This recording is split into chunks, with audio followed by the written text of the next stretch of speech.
Aujourd'hui, tu souhaites te lancer dans le trading algorithmique, alors tu fais comme tout le monde, tu ouvres ton éditeur, tu télécharges les données, tu testes une multitude d'indicateurs, et au bout d'un moment, c'est le flou, trop d'infos, trop de choix et zéro direction claire. Et tu sais quoi, c'est normal car on te fait croire qu'il faut commencer par coder. Résultat, on a tendance à s'éparpiller, à faire plein de backtests et dans tous les sens, sans vraiment savoir ce qu'on cherche vraiment au final. Et moi aussi je suis passé par là, et dans cette vidéo je vais te partager une méthode en 3 étapes pour savoir par où commencer et vers où aller avec un cadre simple pour arrêter de coder dans le vide et avancer efficacement. Allez, c'est parti. Et on commence avec le pilier numéro 1 qui va répondre à la question de quel est mon objectif.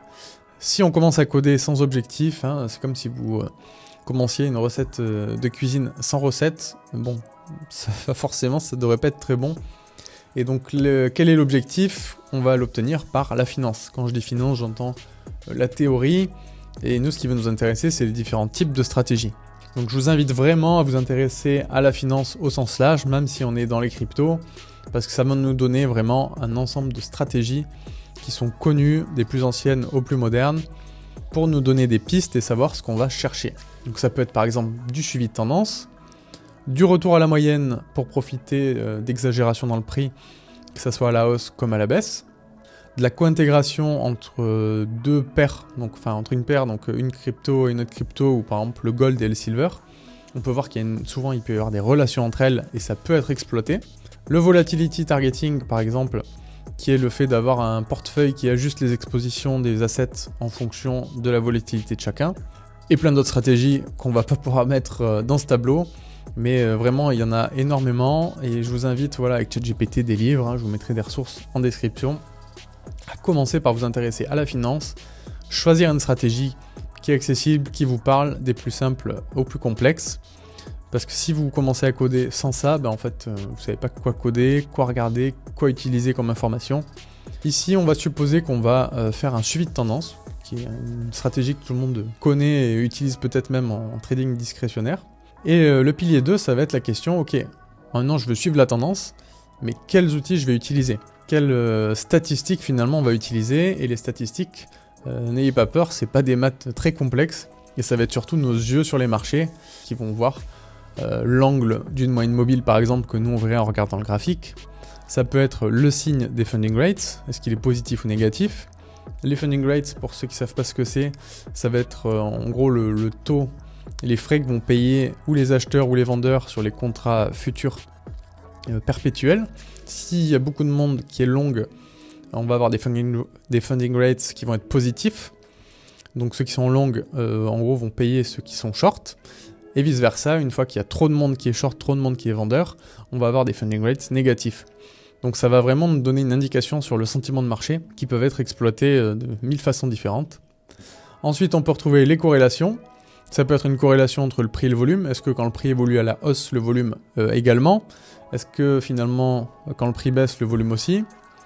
Ça peut être une corrélation pour la même crypto, par exemple, avec deux paires différentes, donc une paire USD et une BTC.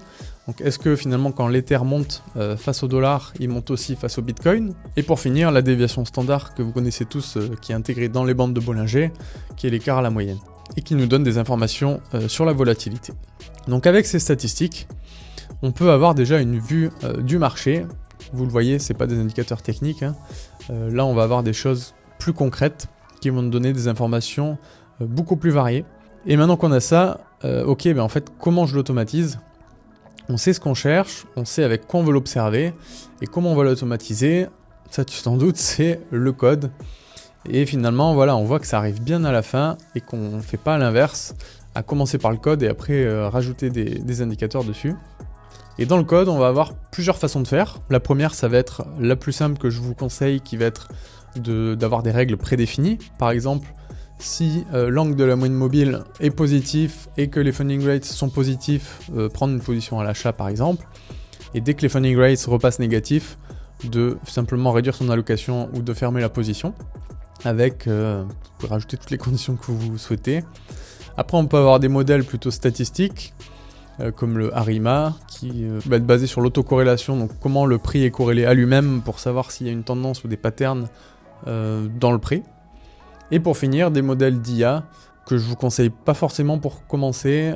Moi, c'est une erreur que j'ai faite il y a 3 ans. Je me suis lancé direct dans l'IA et c'est un obstacle qui est assez important pour commencer. Donc voilà, moi je vous conseille vraiment rester sur les règles prédéfinies, intégrer tout ça.